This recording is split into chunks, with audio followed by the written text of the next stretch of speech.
cuenta, querido público, que la calle que está aquí a un costado de Catedral es una calle que actualmente recibe el nombre de Calle Revolución.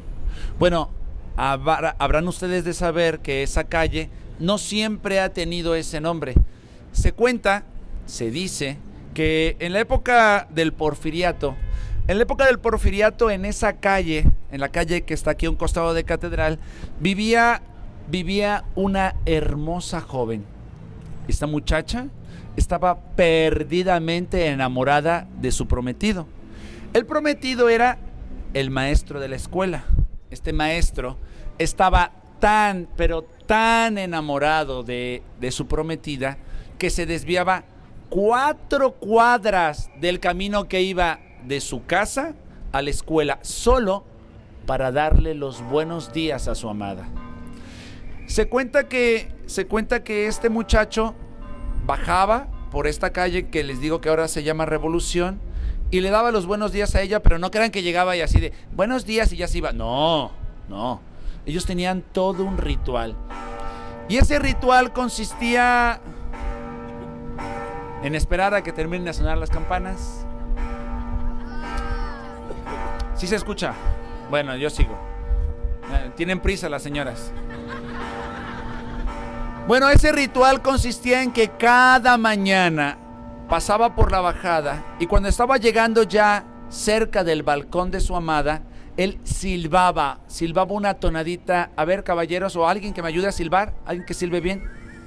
Que silbe bien. A ver. Exacto, algo así. A ver, permítanme. Sílvale.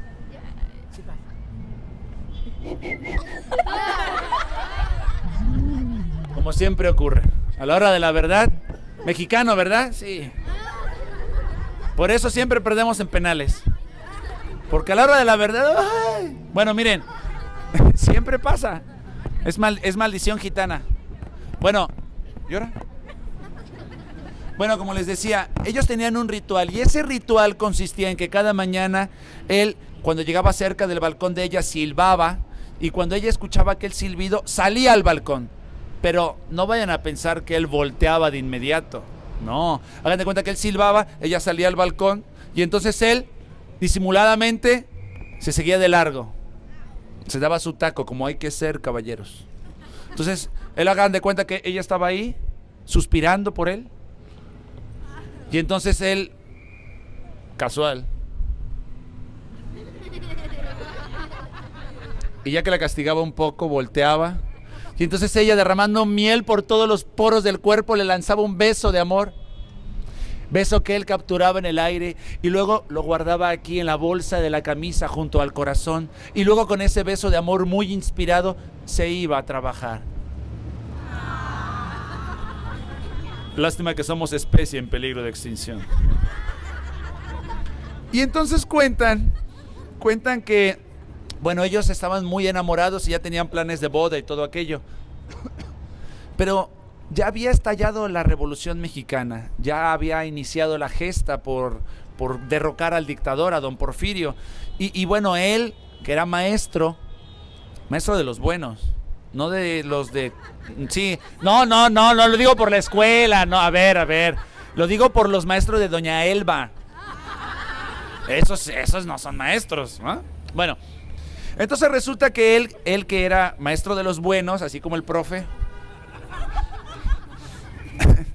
Trátala de componer. Bueno, el caso es que él, que sí era maestro de los buenos, pues sentía como la necesidad de unirse a la gesta heroica y tratar de cambiar el país y de derrocar a don Porfirio, ¿no? Que don Porfirio no es que fuera malo. Lo que pasa es que cuando le agarraba cariño a algo, era obsesivo. Y tenía 30 años con un cariño tan especial a la silla presidencial. No, 20 llevaba. Porque cuando inició la Revolución Mexicana fueron otros 10 de lucha armada. O sea que se echó ahí 30. Y entonces resulta que, pues él como que tenía intenciones de irse a la guerra, pero cada vez que se le ocurría mencionarle el tema a la novia, ¿por qué me diste promesa de matrimonio si me ibas a dejar como novia de rancho? Vestida y alborotada, más alborotada. Y entonces él, pues ya ni siquiera le podía comentar nada a la novia porque ella se ponía muy mal cada vez que se lo comentaba. Pero resulta que un día llegaron a visitarlo dos amigos, dos de esos amigos que nunca le faltan a uno, de esos vagos sin oficio ni beneficio.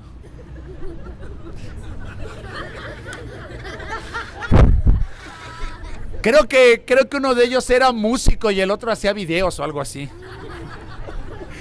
Y entonces, bueno, llegaron a verlo y le dijeron que se iban a ir a la guerra, que se iban a unir a las filas de la Revolución Mexicana. Y entonces él, cuando escuchó aquellos planes, pues se emocionó y luego se fueron aquí adelantito, donde ahora está el Tepos Nieves. Era una de las más antiguas de Jalapa, una cantina que se llamaba Las Palomas. Ahí a Las Palomas se fueron, se echaron unos tragos y claro, ya al calor de los tragos, pues aquel se emocionaba cada vez más y decía, sí, vámonos a la guerra, no sé qué. Y ya como por ahí de 4 de la mañana, los amigos que lo convencen y que dice, me voy a la guerra con ustedes, pues órale, pero dijo, nada más denme chance tantito, me despido y nos vamos. Y los amigos, no, ¿para qué te despides? No, espérenme, me despido rápido. Y entonces fue por sus cosas, pasó por la bajada, se puso a silbar. Eso. Pero la novia así, en el tercer, cuarto sueño. Y aquel silbaba y la novia profundamente dormida. Y entonces, pues ya él se montó en el caballo y se fue galopando, ¿no? Con sus amigos y se marchó, se fue a la guerra, pero ella alcanzó a escuchar cascos de caballos que se alejaban, ¿no? Y entonces ella presintió que algo ocurría, porque es verdad, niños, es cierto eso de que las mujeres tienen un sexto sentido y cuando es tu mamá llega a tener hasta séptimo sentido. Pregúntenmelo a mí. Que de repente, bueno, luego les digo.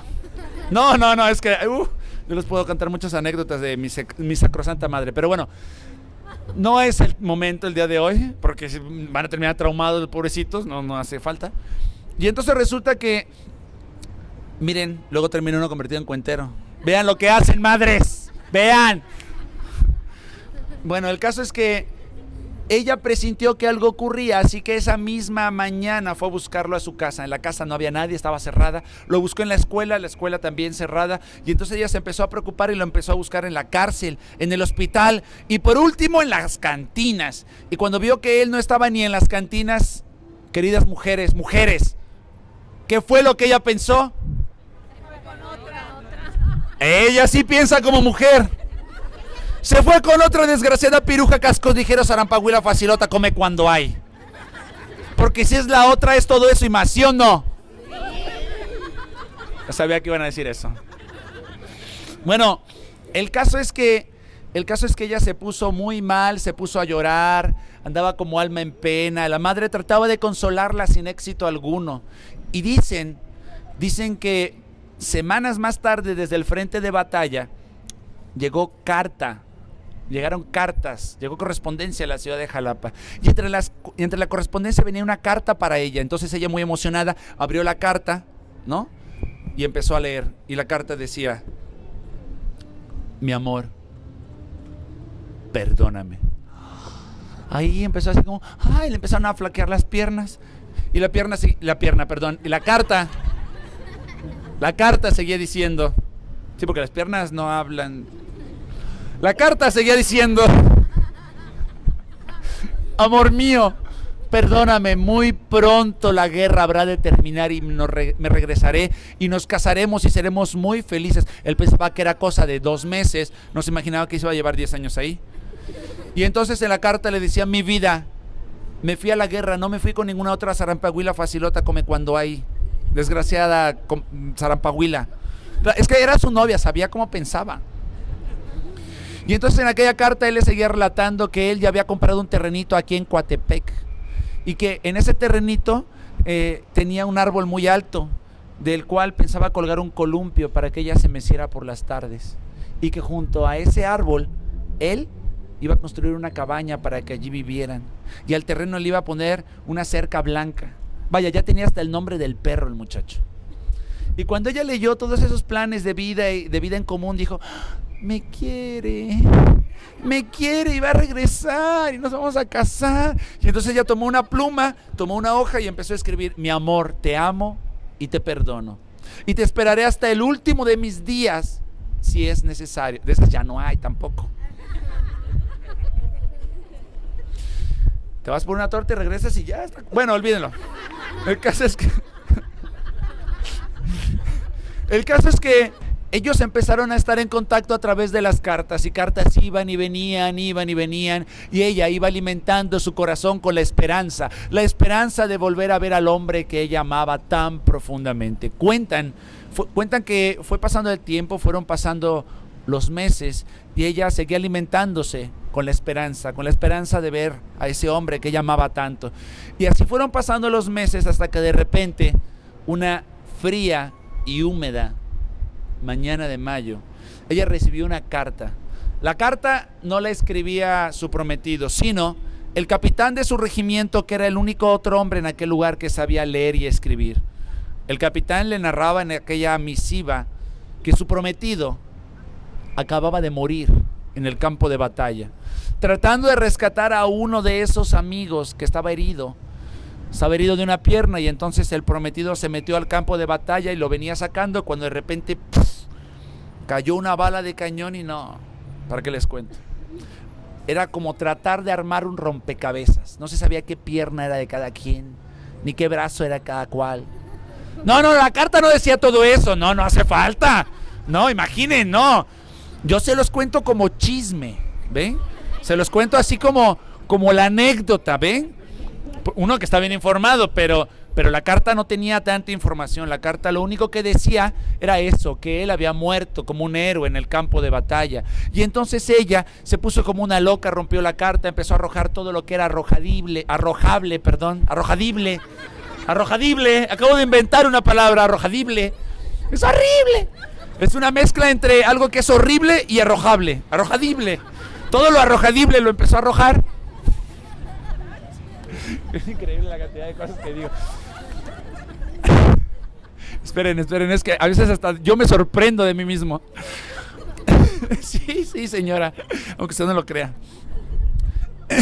Y entonces, bueno, todo lo arrojadible lo arrojó, y la mujer dejó de hablar, dejó de comer, dejó de dormir, andaba como alma en pena.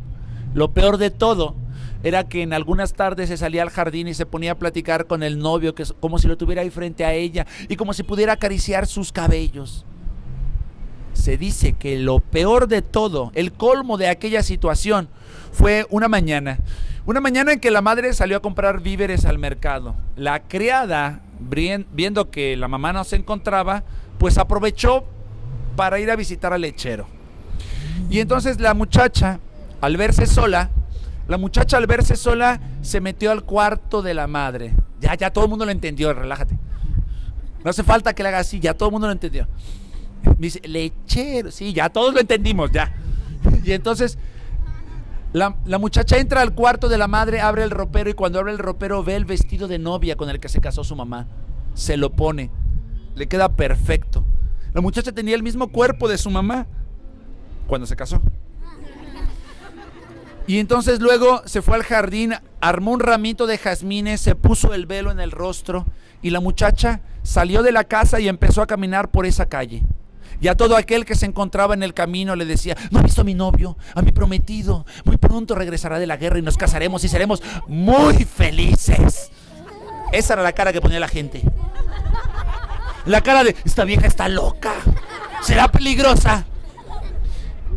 Y entonces así fue como cuando la madre regresó de comprar los víveres, encontró que los niños estaban alrededor de la muchacha y le jalaban el vestido y le aventaban piedras y le decían: la loca, y la gente se burlaba de ella, mientras ella no paraba de preguntar como una desesperada por el novio. La madre, furiosa, tomó a su hija de la mano, la metió en aquella vieja casona, y dicen que nunca más la dejó salir a la calle, para que la gente no se burlara de la condición de su hija. Cuentan que desde aquel balcón, desde el cual ella cada mañana le lanzaba besos de amor a su prometido, ella vio cómo su vida iba pasando frente a sí como una película. Y al igual que una flor Aquella hermosa joven se fue marchitando, se le puso el cabello blanco, se llenó de arrugas, las manos se le engarrotaron por la artritis y dicen que hasta una pequeña joroba le salió. Y cuentan que aquella joven, antes hermosa, ahora se llenó de amargura y que esa amargura la hizo envejecer. Se dice que aquella hermosa joven se convirtió en una viejita prematura que se murió virgen, esperando al novio que se marchó a la guerra y que jamás volvió. Sí, de esas tampoco ya no hay. Yo no le iba a decir, pero lo dijo usted, entonces lo digo. Entonces cuentan que a partir de entonces la gente de esta ciudad de Jalapa empezó a llamar a esa calle con el nombre de la calle de la amargura. Y por eso se dice comúnmente que cuando una persona tiene un amor mal correspondido o uno de esos amores imposibles, se suele decir: ay, mano, te traen por la calle de la amargura. Espero sinceramente que a ninguno de ustedes los traigan por esa calle.